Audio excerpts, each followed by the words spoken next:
What's going on, everybody? Triple Crown 24 back. My first post-national video, and man, what a time it was. I cannot say that enough. It was so much fun this year. If you did not get the chance to attend, you need to do your best to make it to Atlantic City, because I think everybody should definitely at least attend one national in their lifetime, at the very least. And I was not planning on going to Atlantic City before, but now it is tentatively set into my schedule. So I do want to show one pickup I got, excuse me, while I was gone, as well as recapping one from the show, because it's pretty big for my collection, and kind of talking about where I want to go moving forward. I would say kind of reflect a little bit more on the show. So for starters, this is a card that I already have, but it's important for this video right here. So I have this 2000 Topps traded Miguel Cabrera, considered one of his only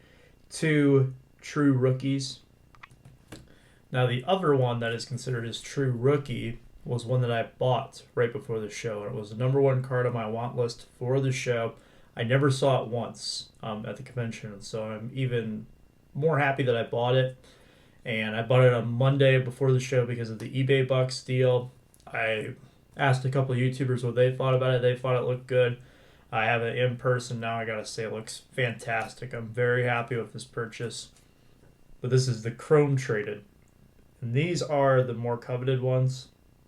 So this is the card that goes into the future Hall of Fame set registry on PSA, I believe, over this 2000 traded. The difference in a 10 between the two, I would say, this one going to run you about 75, this one 300 plus, so there's definitely a big multiplier on the Chrome compared to the paper version of this card. But I settled for a 9. I just really wanted a well-centered copy, and a lot of the 9s that I find are just, they're not well-centered. That's the reason that they get docked. This one, I really don't know. I think it might be some edge issues, which to me is perfectly okay. That docked this down from a 9 to a 10, but I'm not going to micro analyze this thing and try to fault the card. It's a beautiful card, and it's perfect for my collection. So I have these two cards, and then there's the one that I was not expecting to pick up at the show, and it presented itself within the first hour of me being there, and the deal was just too good to pass up. And you guys know what it is by now. It's the 2000 Topps traded Miguel Cabrera card. If you want to see a little bit more about me picking it up, you can go check out my day 1 of the national recap. So this card, I wasn't planning on getting it because I just thought it was out of my price range, and I just, all the conditions aligned. The price, I was able to activate a offer on my Discover card that if you use PayPal with Discover, you get 5% cash back. So I got even more money off this card to make it an even better deal than it already was. And with that, now I do have what I would call the big 3. I know I'm covering these up a lot. I'll try to get it like this. Cabrera cards. And I'll have a picture in the thumbnail too that you guys can see a little bit better. I have a picture on Twitter as well. And it's, man, it's insane to own these 3 cards all at once, especially considering that these two came in. I acquired them within a week of each other, really within 48 hours of each other. I made a purchase on both these cards that I was missing, and these were like the 2 biggest Cabrera cards that I was missing in my collection. Now, in terms of value, there's going to be more that are more valuable than this one, even if it was a Gem Mint 10. A lot of his autographs will command a premium. A lot of his stuff with Trout commands a premium that might be a couple hundred more, maybe at the most. This one's probably his most expensive, really, in terms of realistic sell value. I can't imagine there's too many more cards. So this does beg the question, what's next? And that is something that people asked me at the show. That was stuff I saw on Facebook when I talked about this with a few people, and that was stuff I saw on my Twitter page as well. People DMing me or people congratulating me and wanting to know what's next. And really, overall, I would say that my want list for the show, I did terrible on my 5 goals. Because, well, first of all, I bought this card before I went, so this one I couldn't even pick up at the show, and I didn't even find one. The 2018 Bowman Chrome Red Refractor, never saw it, and I wasn't expecting to. The Topps Dynasty stuff, Never bought any of it. A lot of it was just too high end for me. The ones that were numbered to 10 that I eventually did find on like day 3, by that time I had already bought this, so I really couldn't afford to go and get some of those. And they were still kind of a little bit more than I wanted to pay, about usually a minimum $20 to $30 off what I was hoping for. I found one Arenado, and I would say it's probably a fair price for that card, but it was just way more than I was willing to spend on it. And I'm going to gamble that maybe it'll be worth a little bit less in the off season, or maybe I'll have a new one in 2019 Dynasty that I can chase. But that's a gamble that I'm kind of taking on that card. So I didn't get that. I didn't finish my Tigers team set. I only picked up 5 new cards for it. I still have 35 to go. There's a couple of toughies in there too, so that's kind of a bit of a challenge. So no Dynasty, none of that. No pickups towards my 92 Fleer Ultra. I just thought the signing prices for TriStar were ridiculous. Being able to meet those athletes in person wasn't really something that it just wasn't worth it for me, just because I didn't really have a chance to see them play too much for some of the guys that I wanted. And some of the guys I thought were more affordable. It wouldn't have meant as much to me to meet them for the price that it would have cost. And then I couldn't record any video footage of it either. So just overall, if you put together the entire experience for the price, it just wasn't within my means, really, or what I was willing to pay for it. So trying to think of what else was on my list. I feel like I had one more card. No, I think I hit on all 5. But kind of what's next for me is appreciating what I have. And I would encourage a lot of you to do that. The next national is not for 360 days now, or a little bit less than that. So let's not be in any rush to forget about this one and move on to Atlantic City. This show was incredible, and across the board, I've heard so many people praising this show, having a great time, and I love to hear it. I haven't heard anyone say that they didn't enjoy it or had a bad experience to this point, and I'm so glad to hear that. And I thought just meeting everybody was my goals. Who cares what I did and did not pick up? Being able to meet everyone and share that experience with everyone, I would have been fine with walking out with 0 cards if I could have just met everyone. And I say that with 100% honesty. And then, this card is special to me. It is the crown jewel of my collection now, but as I've said during some of my national videos, it really would not have been as special or as big if I didn't get to share it with everyone who was there when I bought it, Mark, Andy, and Eric, and then everybody who I met afterwards as well. So I'm going to turn the camera around really quick and just leave a shot of these 3 cards in the background while I kind of talk about what's next for me, because I know a few people have asked that, and I kind of wanted to talk about where my direction is with my collection overall, just because I have these cards now, and I think it's a good time to reflect. So hang on one sec, I'll be right back. Okay, I'm back, and here is a look at the big 3 all together. Man, this is just incredible. I have a picture of them, and a little bit of a better presentation than what I have right now that I've been looking at, and I keep these all out on display just because it's really cool to have these big ones right here. So kind of what's next for me. First of all, I'm going to take some time to really appreciate these cards and show off some of the stuff that I have picked up recently.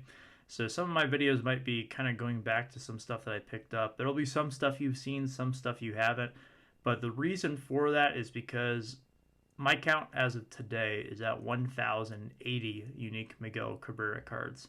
Before I left for the show, it was at 970. So 84 at the show and 26 when I came back home that were waiting for me, including this one right here. And I have kind of sprinted to number 1,000, I would say, overall. And now that I have gotten there, plus getting these 2 right here, I feel very satisfied. I feel very complacent where I'm at right now.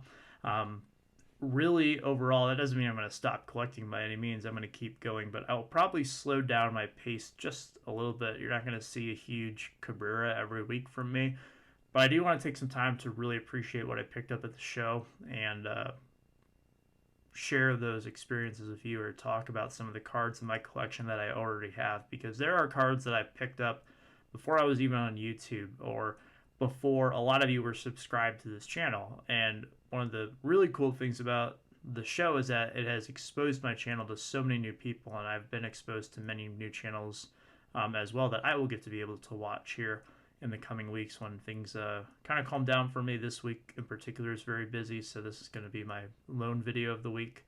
But I'm looking forward to kind of getting back into the regular swing of things here the following week and kind of relaxing a little bit here before things kind of get hectic again in the fall.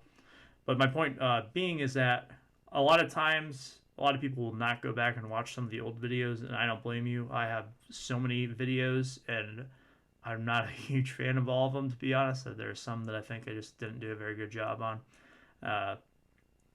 And I've really tried to focus on making my newer videos high quality each and every time, rather than just putting them out. And that's something that I hope that you'll enjoy. If you're new to the channel and you came over from my national content, welcome. Just a little bit about me. I'm a Miguel Cabrera super collector. I do a couple of different things as well. My PC Topps Dynasty. Show you my little stack right here. Nothing like too crazy in here, but I do like to get the cards and hopefully get to make some progress on that this year. Add a couple more at least by the end of the year. I already hit my goal of doubling the size of my PC for that, so it's not too much of a pressing part of my collection for me. I'm also still working on the Tigers Ultimate Team set. That's something I'm just going to have to chip away at. It's been a lot more expensive than expected, and usually I don't underestimate those type of things, but in this case I was way off on my expectations. So little by little I will keep chipping away at that. So that's something I've looked at. In terms of my actual Cabrera collection, what I'm going to be picking up, my goal was to, and I told this to Eric Those Back Pages and maybe Eric Oakland's 915, I'm not sure on that one, but I would like to get his 8 cards from 2000. So I have these ones right here. There was the multi-ad one that I got at the show you guys saw in my day, I think it was my final day recap video. And then I have one more that is coming in via a trade. So then there are 2 more. 2 of them are autographs. At most, like in a PSA 10, they usually go for 100 to 125. So if I can find a raw copy, which raw copies of that card are kind of hard to find, or both of those cards, but if I can find a raw copy for 50 or 60 bucks, I'd be pretty happy on both of those. And then one more rookie that is kind of, or 2000 card that is a little bit more difficult to find, but it's definitely not crazy. Maybe like a $20 card at most, I would guess. So really the biggest challenge was these 2 right here. And this one kind of in a 10 is a little bit of a challenge. I would say they're kind of easy to find, and you can get one for 75 bucks if you really shop around, which really isn't all that much if you're looking for a 10 in either of these. I settled for a 9 in both of these. They're perfectly fine. Both cards are great examples. I think they're both awesome cards. I'm buying the card, not the assigned grade. And aside from that, I would like to kind of work towards getting some more of the rainbows done that I'm looking at, just kind of being more focused and going at one rainbow at a time, just because I've kind of been all over the place to start off. I've got stuff from so many different sets. So trying to be more cerebral, I guess is maybe, that's probably not a very good word for it, but more, even more so focused than I already have, and we'll put it that way. I'm open to any Cabreras I don't have as always, but really trying to work towards completing those binder pages, and I'll show you guys my binder at some point, probably this month or something, to show you how I've kind of set that up and how I'm continuing to set that up. And that'll be something I kind of do as a way to kind of recollect and reflect on my collection, as well as to get more familiar with the checklist. That's something that's been a big part of what I've been able to do so far with creating this binder setup. So I'm very excited to show that off. I don't know when that will be, but it's coming soon. So I'd also like to get the 20, I guess it started in 2004 maybe, all the way through this year. The black Topps parallels, you saw the one that I got from Eric. That's my first one. And the blacks are pretty cool. They're pretty tough to find, and it's something that is something that you can have from his playing days, from his rookie season all the way to now, which is kind of a cool thing. I like the continuity with that. And then some of the sets that have been around for a long time as well, kind of work towards some of those. So your Chromes, your Ginters, those types of deals, not the stuff that's more so been around for only a couple of years. So that's what's next. Those are definitely things that I am looking ahead to and looking to try to get.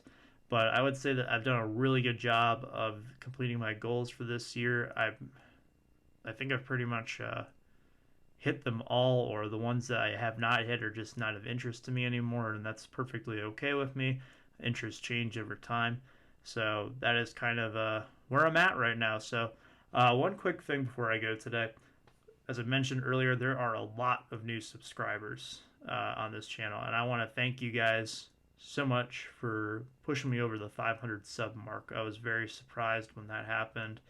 It was very recent. I just kind of clicked on my channel page, and I didn't really realize how much the national would drive people to my channel. I thought it would get some more views than usual, and some more people would come by, but I did not expect you guys to love those videos as much as you did. So I'm very appreciative of that. And if you're new to the channel and you want to introduce yourself in the comments down below, I always like to meet the people who are watching my videos or get to at least know them a little bit better. So feel free to introduce yourself. Tell me a little bit about who you collect. If you have a channel of your own, let me know. I'm always down to check out new channels. I have so many that I need to catch up on videos, but that will be something that I kind of do here this week in my downtime in between the work that I need to complete. So a little bit of a longer video today, but that's kind of been the theme here the last couple of weeks with the national and stuff. So thank you so much for watching. I will see you next time. Until then, have a good one.